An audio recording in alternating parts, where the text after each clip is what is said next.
తీసుకోవడం జరుగుతుంది. మరి ఈ 15,000 ఎందుకు కట్టాలి? కొంతమంది బిజినెస్ లో ఏ విధంగా చెప్తున్నారంటే 15,000 కట్టు నీకు బండి బుక్ చేసుకో. కట్టు అంటే ఎవరికి కడుతున్నాం? మనకు మనం ఒకసారి క్వశ్చన్ మార్క్ చేసుకోవాలి. చాలా మంది ఇదే రాంగ్ ప్రమోట్ చేయడం ద్వారా ఈ విధంగా చాలా మంది ఇబ్బంది పడుతున్నారు. ఏంటి అంటే ఇక్కడ మనం ఎందుకు పర్చేజ్ చేస్తున్నాం అంటే చాలా కంపెనీలు ఉన్నాయి. ఇక్కడ హీరో కంపెనీ ఉంది, బజాజ్ ఉంది, ఓలా ఉన్నది, అన్ని చాలా రకాల కంపెనీస్ ఉన్నాయి కదా. మరి ఓలా కంపెనీ షోరూమ్కి వెళ్ళి మనం డైరెక్ట్ బుకింగ్ చేస్తున్నామా? లేదు కదా సార్.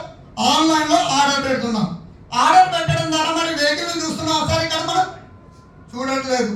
మరి చూడగా ఉన్నా కూడా మనం ఆన్లైన్లో 15,000 కడుతున్నాం. అవునా కదా?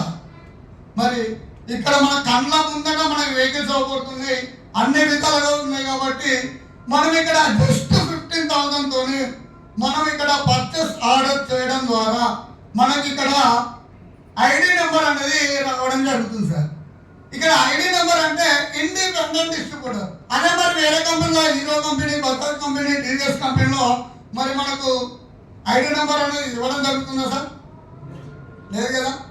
మరి అక్కడ హీరో బైక్లోని అదర్ కంపెనీ వెహికల్స్ కొనడం ద్వారా మన వెహికల్ ప్రమోట్ చేయడం ద్వారా మనకేమన్నా ఇన్కమ్ వస్తుందా? మరి ఇన్కమ్ రావట్లేదు కదా. ఇన్కమ్ అంటే చెప్తే మనకి ఇక్కడ డబ్బులు వస్తుంది. ఇక్కడ ఇండిపెండెంట్ డిస్ట్రిబ్యూటర్ ద్వారా మనకు ఇక్కడ ఐడి నెంబర్ రావడం జరుగుతుంది. ఈ ఐడి నెంబర్ ద్వారా మనము ప్రమోట్ చేయడం ద్వారా మనం ఇన్కమ్ అనేది సంపాదించుకునే అవకాశం అనేది ఉండడం జరుగుతుంది. మరి ఇక్కడ బండి బాగున్న తర్వాత మనం అంటే మిత్రులకు చెప్తామా లేదా? ఏదైనా అంటే ఇక్కడ చెప్పడం ద్వారా మనకి డబ్బులు వస్తున్నాయి. మరి ఇది చెప్పే ముందు ఇప్పుడు ఒక చిన్న లాజిక్ చేసుకున్నాం. ఇక్కడ ఆడవాళ్ళు ఉన్నారు, మన జెంట్స్ ఉన్నాం. ఒక దసరాకో దీపావళికో ఒక డ్రెస్ కొన్నాం. మన ఫ్రెండ్ ఏమంటారు సార్, అరే ఈ డ్రెస్ బాగుంది, ఏ పలానా షాప్లో కొన్నాం అని అంటారు. అంటే ఈ పలానా 1 షాపింగ్ మాల్లో తీసుకున్నా అంటే దగ్గరుండి పోయి తీసుకొని పోతాం. ఒక 500 బస్తాలకైనా 100 రూపాయలు బస్తాలకైనా బండ పెట్రోల్ పోసుకొని తీసుకొని పోతాం. తీసుకొని పోయినప్పుడు మరి అక్కడ షోరూమ్ కట్టి వెళ్తాం కదా లోపలికి 1 షాపింగ్ మాల్కి. మరి మన ఫ్రెండ్ వచ్చిండు, అతనికి నచ్చిన వస్తువులు అని కొనుక్కున్నాడు. ఒక డ్రెస్ అని అతను నచ్చిందంటే 2-3 తీసుకున్నాడు. అక్కడ ఎంత బిల్ పే చేసిండు? ఒక 5,000 బట్టలు తీసుకున్నాడు.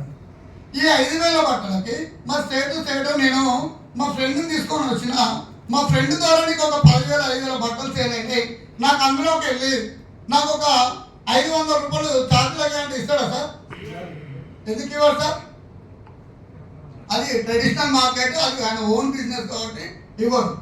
మరి ఇక్కడ మనం అందరికీ ప్రమోట్ చేస్తున్నాం, అక్కడ వాళ్ళు కోటీశ్వరులు అవుతున్నారు.